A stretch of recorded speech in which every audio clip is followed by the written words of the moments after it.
Hello everyone, আমি তোমাদের প্রিয় বন্ধু সঞ্চারী আর চলে এলাম আবার একটা নতুন এক্সপেরিমেন্ট নিয়ে তোমাদের সামনে।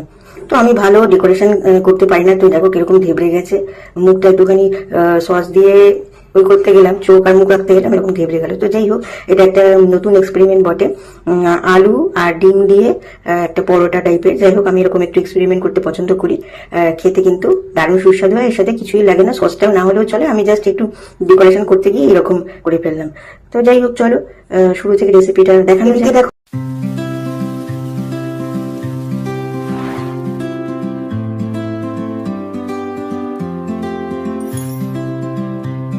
এদিকে দেখো, আমি আটাটাকে ভালো করে ময়াম দিয়ে, মানে নুন চিনি সাদা তেল দিয়ে মেখে নিয়েছি।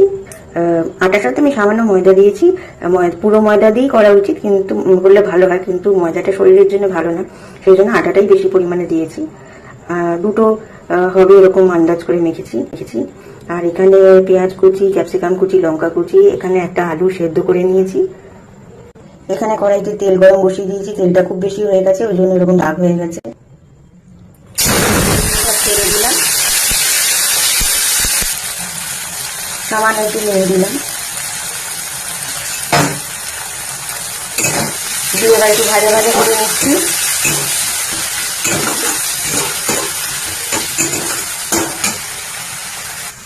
আলুটা খুব গরম, এই জন্য আমি এই হাতার পেছনটা দিয়ে চটকে নিচ্ছি, মেখে নিচ্ছি। একটু করে রাখা আলুটা দিয়ে দিয়েছি, ম্যাশ করে রাখা আলুটা দিয়ে দিয়েছি, কয়েকদানা চিনি আর সামান্য পরিমাণ টমেটো কেচাপ দিয়ে এই পুরটা সুন্দর করে একটু বানিয়ে নেব। এবার ভালো করে এটাকে মিক্স করে একদম যতক্ষণ না পর্যন্ত কমে আসবে ততক্ষণ এটাকে নাড়াচাড়া করতে থাকবে। আলু পুরো একদম রেডি। এবার এটাকে আমি ঢেলে নিচ্ছি, একটু ঠান্ডা করে নেবো এটাকে।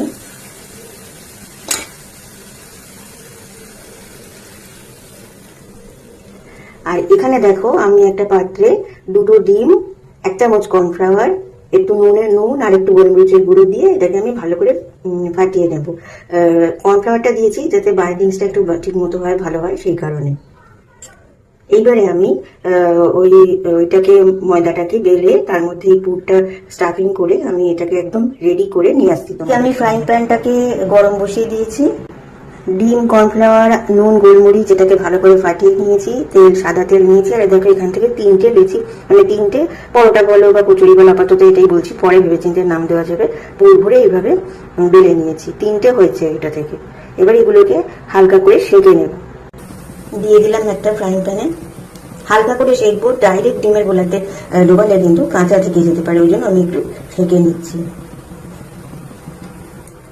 তো এগুলো যেভাবে তৈরি হয়েছে, মানে যতটা পরিমাণে পুর এর মধ্যে ঢুকেছে, এটা থেকে কিন্তু মানে ডিম না দিলেও চলে।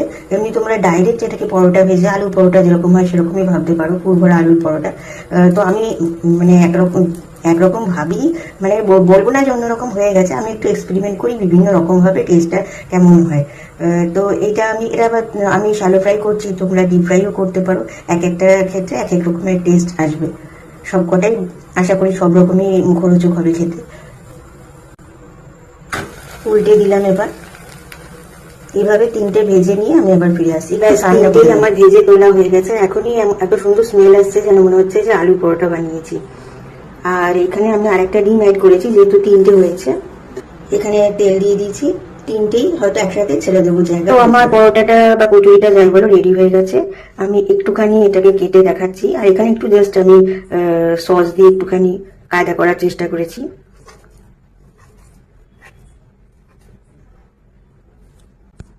কতটা নরম হয়েছে দেখো, আর ভেতরটা দেখো আলুর পুর দিয়ে একদম ভর্তি, ভীষণ নরম হয়েছে।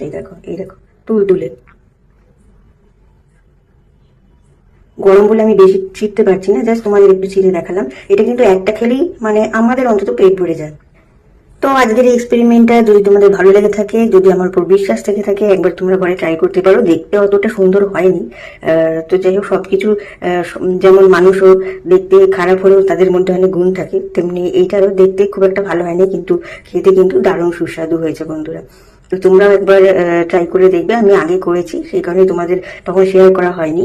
ট্রাই করে দেখো, আশা করি তোমাদেরও ভালো লাগবে। ভিডিওটা ভালো লেগে থাকলে ছোট্ট করে একটা লাইক করবে, সুন্দর করে কমেন্টস করবে।